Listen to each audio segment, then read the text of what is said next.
नमस्कार बच्चों, कैसे हैं आप। उम्मीद है आप सब बिल्कुल ठीक होंगे। आज की इस कक्षा में हम करने वाले हैं कवि दुष्यंत कुमार की गज़ल साए में धूप के कुछ अंश।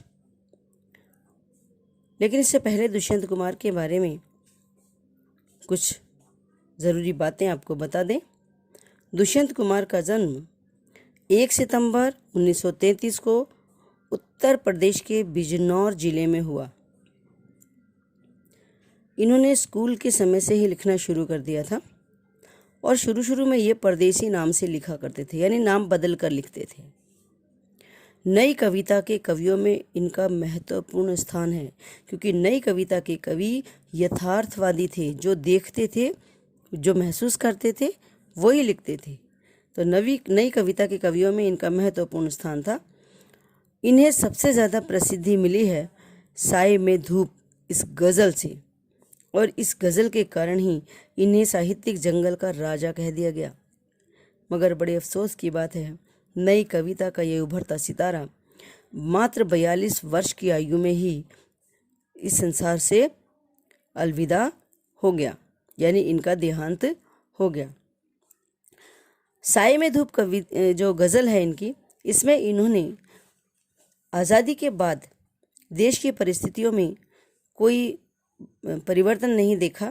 ये बात इनको बहुत कचोटती रही कि क्योंकि आज़ादी के समय जो नेताओं ने वादे किए थे, सब लोगों ने मिलकर के आज़ादी का संघर्ष किया था, और सबका एक सपना था कि जैसे ही देश आज़ाद हो जाएगा, हम लोग मिलकर के एक खूबसूरत एक देश बनाएंगे, उसमें हर घर खुशहाल होगा, हर व्यक्ति को सारी सुविधाएं मिलेंगी। पर जब हकीकत में ऐसा नहीं हुआ तो इनका दिल रो पड़ा और इन्होंने ये कविता लिखी साए में धूप। धूप का मतलब होता है दुख।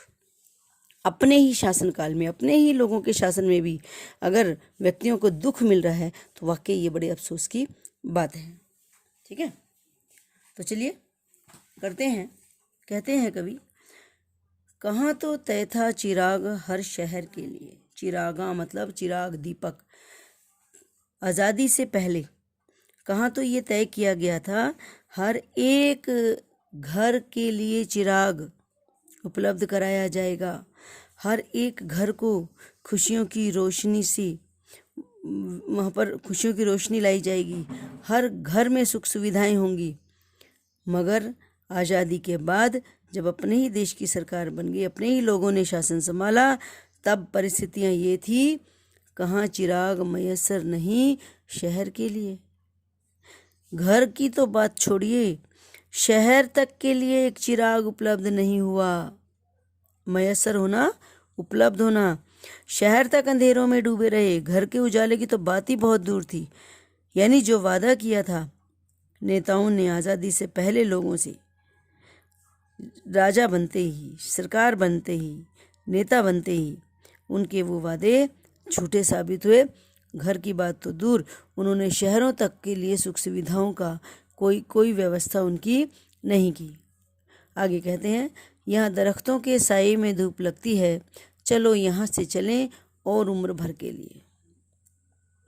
दरख्त कहा गया पेड़ों को, शब्द अर्थ है इसका पेड़, लेकिन वास्तविक जो इसका अर्थ है, जो इसका प्रतीक अर्थ है, वो है शासन, अपना शासन।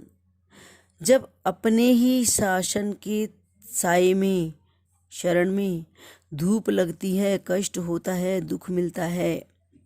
कवि ये कह रहा है कि जब अपने ही लोग, अपनी ही सरकार जब हमें दुख देती है, तो फिर हमें ऐसे लोगों का साथ नहीं देना चाहिए।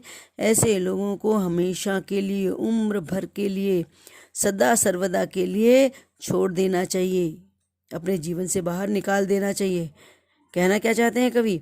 कवि ये कह रहे हैं कि जो लोग शासन कार्य करते हैं, जो हमारी सुख सुविधाओं की बात करते हैं, उनकी शरण में रहकर भी अगर हमें धूप लगती है, हमें कष्ट होता है, तो हमें ऐसे नेताओं का साथ नहीं देना चाहिए, बल्कि ऐसे लोगों को सदा सर्वदा के लिए अपने जीवन से निकाल देना चाहिए। न हो कमीज तो पाँवों से पेट ढक लेंगे, ये लोग कितने मुनासिब हैं इस सफ़र के लिए। इस शेर में कवि ये कहता है कि जो गरीब लोग हैं बहुत संतोषवादी होते हैं।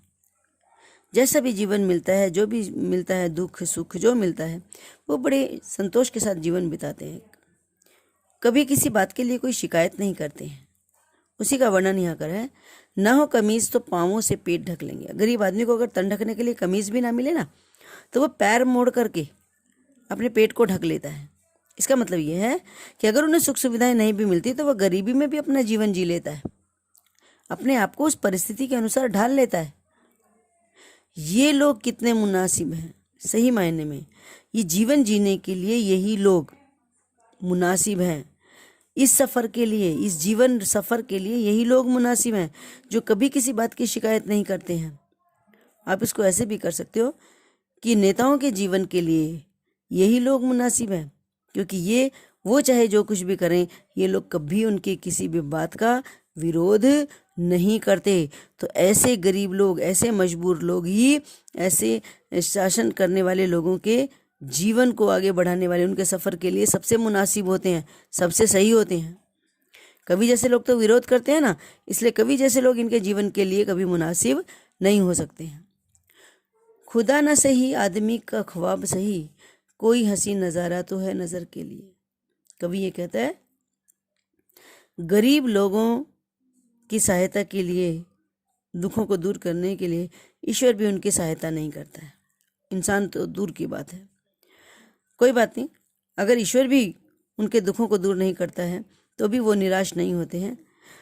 ये लोग ख्वाबों में, सपनों में हंसी नज़ारे देखते हैं और खुश हो लेते हैं। हकीकत में गरीब आदमी को भले ही कोई सुख ना मिले, पर वो सुख का स्वप्न देखकर ही अपना जीवन जी लेते हैं, खुशी के पल जी लेते हैं। आगे कवि कहते हैं, वे मुतमईन हैं कि पत्थर पिघल नहीं सकता। वे कहा गया है राजनेताओं के लिए। मुतमईन का मतलब होता है निश्चिंत है।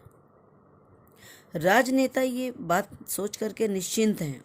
उन्हें ये लगता है कि कवि अपनी कविता के माध्यम से उनके पत्थर दिलों को पिघला नहीं सकता। ये वो मानते हैं कि कवि की वाणी में वो दमखम नहीं है कि वो उनके इरादों को पलट दे, उनके दिल को पिघला दे, ठीक है। लेकिन कवि ये कहता है कि मैं बेकरार हूँ, मैं व्याकुल हूँ आवाज़ में असर के लिए, लेकिन मैं चाहता हूँ कि मेरी कविता के माध्यम से, मेरी कविता की आवाज़ के माध्यम से मैं लोगों के भीतर वो असर पैदा करूं, उनमें वो जागरूकता पैदा करूं, ताकि वो राजनेताओं की सच्चाई को समझें और नेताओं को भी पिघलने के लिए मजबूर कर दें। उनके मन, उनके विचारों को वो बदलने में कामयाब हो जाए। और कवि ये चाहता है कि मैं अपनी कविता में वो असर लाना चाहता हूँ। तेरा निज़ाम है सिलदे ज़ुबान शायर की। निज़ाम कहते हैं शासन को। कवि आगे कहते हैं कि तुम्हारा शासन है, राजनेताओं पर ही व्यंग्य कर रहा है, तुम्हारा शासन है इसलिए, क्योंकि तुम शक्तिशाली हो, इसलिए तुम चाहो तो शायर की ज़ुबान सिल सकते हो, उसकी शायरी पर, उसकी कविता पर प्रतिबंध लगा सकते हो। क्यों? ये ज़रूरी है, ये एहतियात ज़रूरी है इस बहर के लिए। बहर मतलब इस परिस्थिति के लिए, तुम्हारे शासन के लिए, ये तुम्हारे स्वार्थ के लिए ये एहतियात ज़रूरी भी है। क्योंकि अगर कवि यूं ही राजनेताओं का सत्य जनता के सामने लाते रहेंगे और वो अगर कवियों की कविताओं पर लगाम नहीं लगाता है, तो ये उनके स्वार्थ के लिए, उनके स्वार्थपूर्ण कार्यों के लिए, ये उनके शासन के लिए एहतियात ज़रूरी है, नहीं तो उनका शासन डगमगा भी सकता है। इसलिए वो अपने शासन को बचाए रखने के लिए ज़ुबान, शायर की ज़ुबान सिल देते हैं, कवियों की कविताओं पर प्रतिबंध लगा देते हैं। आगे कवि कहता है, जिए तो अपने बगीचे में गुलमोहर के तले। बगीचे में गुलमोहर का मतलब है अपना जीवन, अपने सपने, अपने लोग, ठीक है। बगीचा जीवन हो गया, गुलमोहर हो गया सपना। कवि ये कहता है कि हमें जीना कैसे चाहिए, अपने जीवन को अपने सपनों के लिए जीना चाहिए, अपनों के लिए जीना चाहिए, उनकी खुशियों के लिए जीना चाहिए, और अगर मरें तो गैर की गलियों में गुलमोहर के लिए। अपने सपनों को पूरा करने के लिए अगर हमें अपनी गलियों से बाहर जाकर भी संघर्ष करना पड़ता है, जीवन को दांव पर लगाना पड़ता है, तो हमें वो भी करना चाहिए। यानी अपने सुख के लिए, अपनी सुविधाओं के लिए, अपने सपनों के लिए, अपने लोगों के लिए, उनके सुख सुविधाओं के लिए, उनके सपनों के लिए अगर उनसे दूर, अपनी गलियों से, अपने घर परिवार से दूर रह करके अगर हमें संघर्ष करना पड़ता है, अगर हमें अपनी ज़िंदगी दांव पर लगानी पड़ती है, मरना भी पड़ता है, तो हमें पीछे हटना नहीं चाहिए। ठीक है। तो ये दुष्यंत कुमार की एक बहुत फेमस गज़ल हुई है, साए में धूप, और ये उसी गज़ल के कुछ शेर हैं इसमें जो लिए गए हैं, उसी गज़ल का कुछ छोटा सा हिस्सा है जो आपके इसमें लगा हुआ है। तो अभी इतना ही, अगली वीडियो में अगला lesson. Till then, good day.